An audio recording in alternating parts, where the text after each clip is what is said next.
Hello, हा प्रवीणजी, बाळूंकर सरांना बोलायचं होतं. हो, द्या द्या द्या द्या. भाऊ नमस्कार, समाधान बोलतोय. हॅलो भाऊ नमस्कार, समाधान बोलतोय. मी आता स्पीकर फोन आहे. आमची कॉर्नर सभा आहे, मंगळवेढा नगरपालिकेची निवडणूक आहे. तर आमच्या आता इथल्या सगळ्यांची भावना, आता सगळ्यांनी मागणी केली आहे. माझी मागणी आहे की आमच्या इथं मध्ये एक झोपडपट्टी आहे मध्ये. ती झोपडपट्टी आता माझ्या 3 पिढ्या गेल्या भाऊ तिथं. तर ते आम्ही झोपडपट्टीच कायम बघतोय, म्हणजे 95च्या अगोदरची आहे. हा हा भाऊ, हा नागनेवाडी, नागनेवाडी. हो हो हो.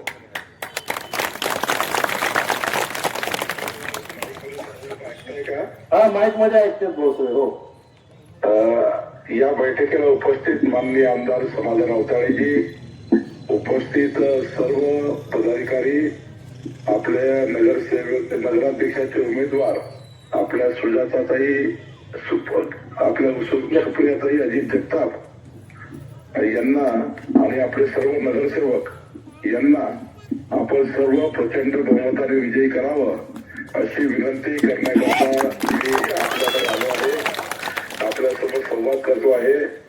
आपलं सरकार, देवेंद्र फडणवीसचे सरकार या महाराष्ट्रात आल्यानंतर आपण अनेक निर्णय महसूल खात्यामध्ये केलेले आहे.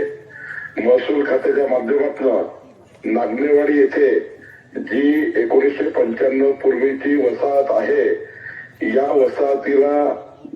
वसाहतीचं सीटीएस करून, ड्रोन सर्वेक्षण करून, मोजणी करून आपल्या सर्व घरांचा प्रॉपर्टी कार्ड देण्याचा निर्णय महाराष्ट्र सरकार करेल.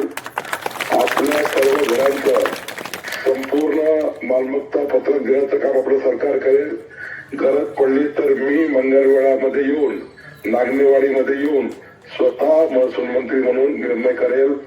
आपला जो प्रस्ताव आहे त्या प्रस्तावाला मी मान्यता देईल. एवढंच नाही तर माननीय पंतप्रधान नरेंद्र मोदीजींनी 30 लक्ष घरं जे महाराष्ट्राला दिले आहे, त्यातले नागनेवाडी गावाला जेवढे पट्टे वाटप करू त्या सर्वांना 2.5 लाख रुपयाचं घर देण्याचाही निर्णय आपलं सरकार करेल. त्याकरताही आम्ही हा निधी समाधान अवताळे यांच्या माध्यमातून नगरपालिकेला देऊ. माझ्याकडे बोलण्याची गरजच नव्हती, कारण समाधान अवताळे इतका ऊर्जावान आणि कर्तव्यदक्ष आमदार आहे की तुम्ही जे काही तुमचे विषय समाधान अवताळे आमच्या मानगुटीवर वसूल करून घेणार आहे.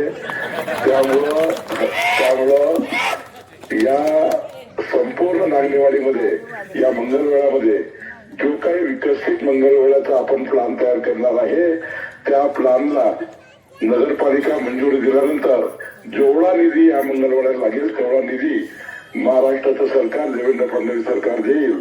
एवढंच नाही तर मंगळवेढा नगरपालिकेमधील सर्व घरांचं ड्रोन सर्वेक्षण करून, सर्व घरांचं सिटी सर्वे, हा मंगळवेढा नगरपालिकेच्या सर्व घरांचं सिटी सर्वे आम्ही करून देऊ.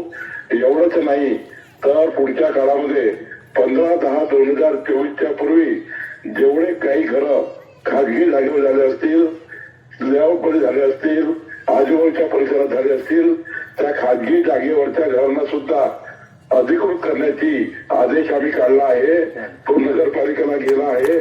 4 तारखेला तो आदेश पोहोचलेला आहे. शासनाने निर्णय घेतला आहे की 15/10/2024च्या पूर्वी जी घरं, जी मालमत्ता मंगळवेढामध्ये ज्यांच्याकडे असेल त्या सर्वांना प्रॉपर्टी कार्ड देण्याचाही निर्णय सरकारने घेतला आहे. मी तुम्हाला एवढंच वचन देतो की पुढच्या 3 महिन्याच्या आतमध्ये नागनेवाडीचे सर्व पट्टे वाटप होतील. मी स्वतः नागनेवाडीला पट्टे वाटप करण्याची योजना तयार करून जो प्रस्ताव भूमी अभिलेखांना आमच्याकडे आला आहे त्याला महसूल मंत्री म्हणून मी मान्यता देईल. आपण सर्वांनी सुजाताताईच्या कमळ चिन्हावर मतदान करावं. सर्व नगरसेवकांना मतदान करावं. कमळ चिन्ह, कमळ चिन्हावर मतदान करावं अशी विनंती मी आपल्याला करतो. आणि समाधान अवताळेजी, तुम्ही सर्वांना या ठिकाणी तुमच्या विकासाच्या योजनेकरता मी सुद्धा राज्याचा महसूल मंत्री म्हणून मंगळवेढ्याला पूर्ण मदत करेल एवढंच वचन आपल्याला देतो. खूप खूप धन्यवाद. धन्यवाद भाऊ, खूप खूप धन्यवाद भाऊ.